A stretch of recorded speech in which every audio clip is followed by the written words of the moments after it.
સમાચારો પર વિસ્તારથી નજર કરીએ। સાબરકાંઠામાં પાણીમાં ફસાયેલા લોકોનું રેસ્ક્યુ કરવામાં આવ્યું। ખેડબ્રહ્માના દેરોલ નજીક ફસાયેલા 17 લોકોનું રેસ્ક્યુ કરાયું છે। દેરોલ નજીકથી 5 બાળકો સહિત 17નું રેસ્ક્યુ કરાયું।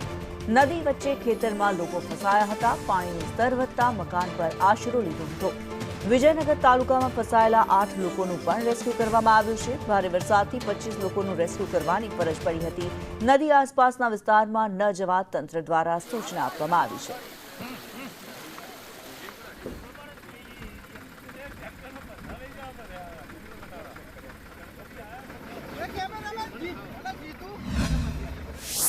ખેડબ્રહ્મા વિસ્તારના દેરોલ ગામમાં દેરોલ વિસ્તારમાંથી હરણાવ નદી પસાર થાય છે। જે નદીની વચ્ચે એક કૂવા ઉપર 7 જણ છે અને બીજા કૂવા ઉપર 8 જણ છે, જે રાત્રે પાણીનો પ્રવાહ વધારે આવવાથી નદીની વચ્ચે રહી ગયા છે।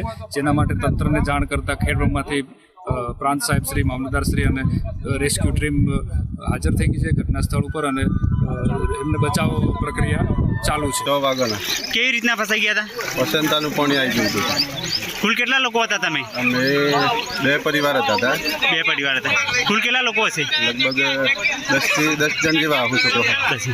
હજુ કોઈ બચાવ કામગીરીમાં કોઈ બાકી હોય? હવે બધા બહાર આવી ગયા। બધા બહાર આવી ગયા। 10 થી 11 જણના રેસ્ક્યુ કરવામાં આવ્યા હતા। ખેડબ્રહ્મા તાલુકાના દેરોલ ગામના અંદર માણસો ફસાયા હતા પાણી આવવાના કારણે, જે 10 થી 11 જણ વ્યક્તિઓને ફસાયા બહાર કાઢ્યા છે।